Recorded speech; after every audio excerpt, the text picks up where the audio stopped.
சகோதரர் பக்த சிங் அவர்களின் ஊழியத்திலிருந்து விடாய் துணிக்கேற்ற வார்த்தைகள். ஏப்ரல் மாதம் 3ஆம் தேதி. நான் பிரதானமாய் சொல்கிற புத்தி என்னவெனில், எல்லா மனுஷருக்காகவும் விண்ணப்பங்களையும் ஜெபங்களையும் வேண்டுதல்களையும் ஸ்தோத்திரங்களையும் பண்ண வேண்டும். 1 தீமோத்தேயுவின் புஸ்தகம் 2வது அதிகாரம் 1வது வசனம். விசுவாசிகளாகிய நாம் நம்முடைய பெரிய பரலோக பிரதான ஆசாரியராகிய கர்த்தராகிய இயேசு கிறிஸ்துவுடன் பரிந்து பேசுவவர்களாக இருக்கின்றோம். தேவ ஊழியர்களுக்காகவும் அவருடைய ஜனங்களுக்காகவும் பரிந்து பேசுவதற்கு கர்த்தராகிய இயேசு கிறிஸ்துவுடன் பரிந்து பேசுபவர்களாக இருப்பது எவ்வளவு பெரிய பாக்கியம் என்பதை நாம் அடிக்கடி உணர்வதில்லை. நம்முடைய பரிந்து பேசும் ஜெபத்திற்காக மற்றவர்கள் எவ்வளவாக சார்ந்திருக்கிறார்கள் என்பதையும் நாம் உணரவில்லை.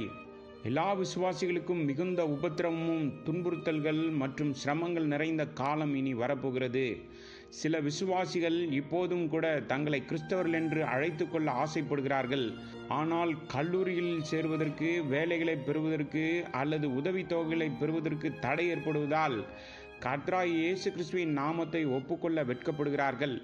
சிலர் வேதத்தை எடுத்து செல்வதற்கோ அல்லது பொது இடத்தில் ஜெபம் செய்வதற்கோ வெட்கப்படுகிறார்கள். நம்முடைய பரிந்து பேசும் ஜெபத்தால் இப்படிப்பட்டவர்களை நாம் விடுதலையாக்க முடியும். ஜெயம் கொள்பவர்கள் இத்தகைய ஆபத்தில் இருக்கும் ஜனங்களுக்காக பரிந்து பேசும் பாக்கியத்தை பெற்றிருக்கிறார்கள். நாம் பரிந்து பேச தவறினால் தேவன் மற்றொரு சாட்சி எழுப்ப முடியும். ஆகவே நாம் மற்றவர்களுடன் துன்பப்படுவோம். இந்த வகையில் இப்போது பெரும் துன்புறுத்தலுக்கு ஆளான அனைவருக்கும் மிகப்பெரிய பொறுப்பு இருக்கிறது. உலகம் முழுவதும் உள்ள தேவ ஊழியர்களுக்கும் உடன் விசுவாசிகளுக்கும் மற்றும் தேவ ஜனங்களுக்கும் நம்முடைய பரிந்து பேசும் ஜெபம் மிகவும் அவசியமாகும்.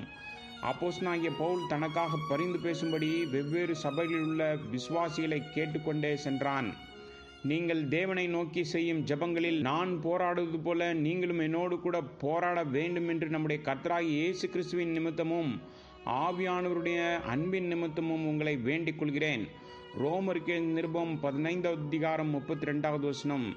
எந்த சமயத்திலும் சகலவிதமான வேண்டுதலோடும் விண்ணப்பத்தோடும் ஆவியினாலே ஜெபம் பண்ணி அதன் பொருட்டு மிகுந்த மன உறுதியோடும் சகல பரிசுத்தவான்களுக்காகவும் பண்ணும் வேண்டுதலோடும் விழித்து கொண்டிருங்கள். சுவிசேஷத்திற்காக சங்கிலியால் கட்டப்பட்டிருக்கிற ஸ்தானாதிபதியாகிய நான் அதை பற்றி பேச வேண்டியபடி தைரியமாய் பேசத்தக்கதாக நான் தைரியமாய் என் வாயை திறந்து சுவிசேஷத்தின் ரகசியத்தை அறிவிக்கிறதற்கு வாக்கு எனக்கு கொடுக்கப்படி எனக்காகவும் விண்ணப்பம் பண்ணுங்கள். எபேசியருக்கு நிருபம் 6வது அதிகாரம் 18லிருந்து 20வது வசனம் வரை. நாம் தனித்தனியாகவும் குடும்பமாகவும் சபையாகவும் பரிந்து பேசும் ஜெபத்தை செய்ய வேண்டும். நமது ஜெபத்தின் மூலம் தேவன் பலரை விடுவித்து வரவிருக்கும் உபத்திரவத்திற்கு அவர்களை ஆயத்தப்படுத்துவார். அதே நேரத்தில் நாமும் பலப்படுத்தப்படலாம்.